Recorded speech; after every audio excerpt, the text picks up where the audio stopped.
Hello, everybody. Welcome to another installment of Biology in the Basement with your host, Mr. Andraco. We've put some clothes back on Bonesy here. We're happy that he did his, very, very happy that he did his service and putting his bones to good use for educational purposes. So, yes, thank you very much, Bonesy.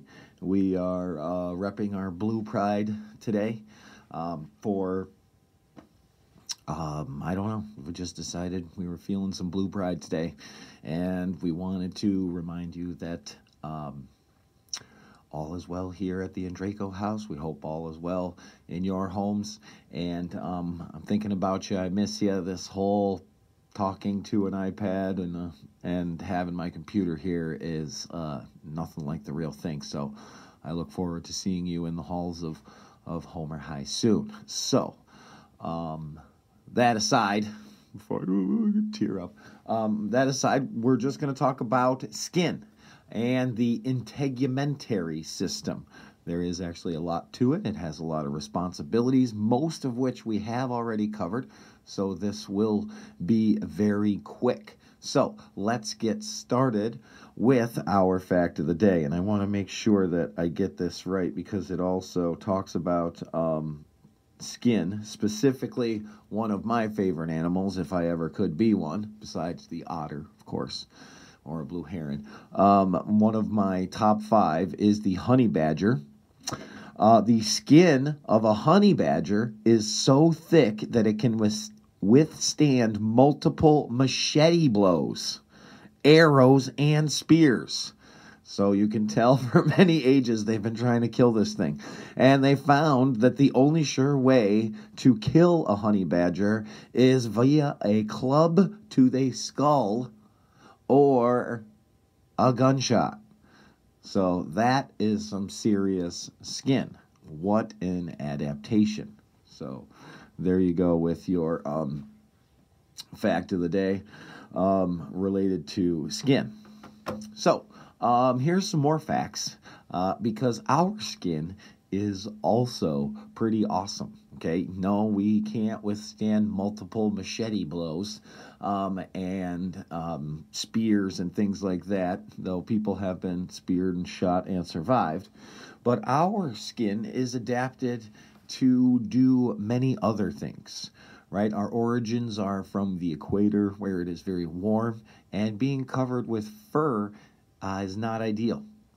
And so as we were out in a very hot and dry time when the human species survived, we had evolved some very interesting skin features ourselves that I would be crazy if I didn't mention.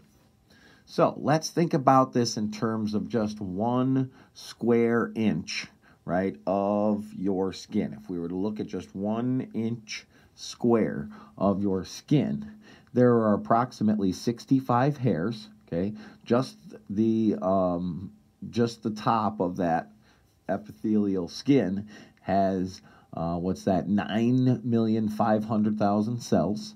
In that square inch, there are 95 to 100 sebaceous glands, right? Sebum is that stuff that keeps you nice and rich and full and keeps you from raising fingers. You have 19 yards of blood vessels all traveling through there. 650 sweat glands are crammed in there. 78 yards of nerves, and in certain parts of the body, which we will test out, have even more. You have 78 heat sensors, 19,000 cells that are sensors at the end of nerve fibers, 1,300 nerve endings that record pain, some that record pressure. The list goes on and on, just in 1 square inch of skin. It is very well adapted to survive in hot climates with that sweat and sebum, as well as be very sensitive to the different conditions like heat and cold. So thank you, skin. Sorry, get that out of the way. Okay, so skin is an organ. We probably talked about this before. where the skin is the largest organ of the body. Second is the liver. And skin is made up of, right, tissues, if it's an organ, and it is made up of cells. And it has different parts to it. Skin also includes hair, nails, and some glands. That integumentary system has all of these parts. So, we'll talk about which specific glands as a segue into the endocrine system, because we'll be talking about glands for a couple days, unfortunately. But these are the functions of your skin, and we've covered most of them. Like I said, infection and injury, right? This is your first line of defense. We have a really cool wall of defense, which I've gone crazy over.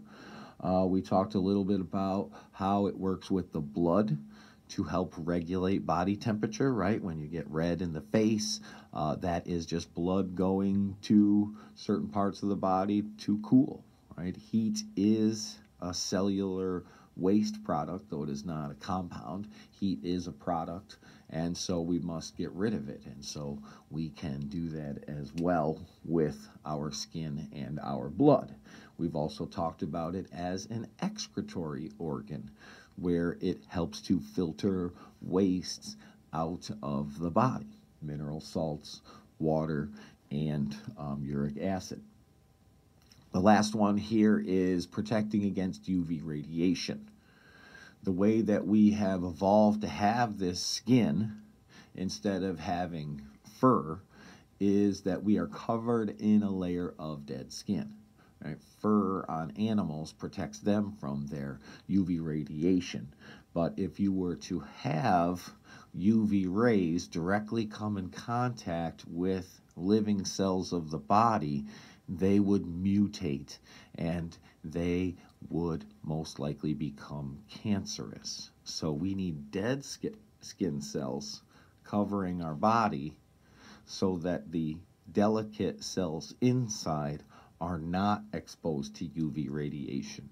Because when the internal cells of our body are exposed to UV radiation, they mutate and potentially would become cancerous, right? As we've learned, radiation and chemicals cause cancer, right? And mutations cause mutations which cause cancer. Just want to make that clear. So, here's your skin. Pretty cool. We've got our dead layer on top, which we refer to as the epidermis. The dermis is really where all the action is. There's a lot of living tissue in there. That's where you're going to see all those millions of miles of blood vessels, and that's where you're going to see all the sweat and sebaceous glands as well in there. And then once we get a little bit lower, you can start to see the subcutaneous tissue. That basically means the fat under your skin that keeps you warm, helping to regulate your body temperature, right? It's nice to have a layer of fat so that you can hold in heat. The other part, of course, is, yes, blood vessels can bring blood all the way to the surface of the skin, though, to also cool you off. So that's the regulation part. Right, we've got sebaceous glands, which are the glands that keep your hair and your skin nice and oily and full and lush.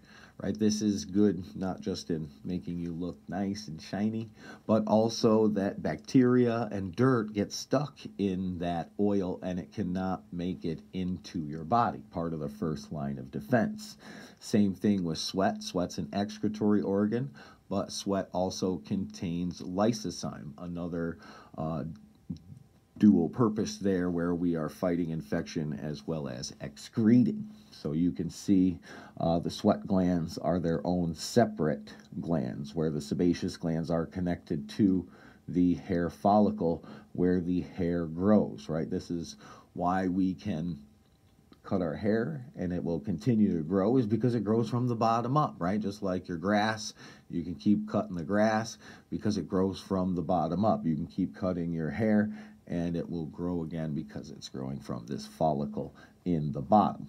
Other things to mention are I think that pretty much covers everything, right? This is that fresh layer of skin that is constantly being built to rise up and replace this dead layer of skin, right? So when I was talking about how your body is the toughest castle with the coolest walls, stronger than anything, but also if your enemies are climbing up the walls, they also just fall off because your skin just falls off and new dead skin is ready to replace it. So it does quite a bit. We've talked about a bruise, right? A bruise, it shows on the surface because we have blood traveling outside of the tubes, making it to the surface. And that's it. Then we're on to the nervous system. Okay, your homework, this is a little weird, is H 181, 83, and 85. I don't know what happened where these got nothing on the back. So when you see it on School Tool, or I mean on Google Classroom, and it says 181 to 185, it's really only 3 pages of homework, so don't freak out. Okay, that covers everything.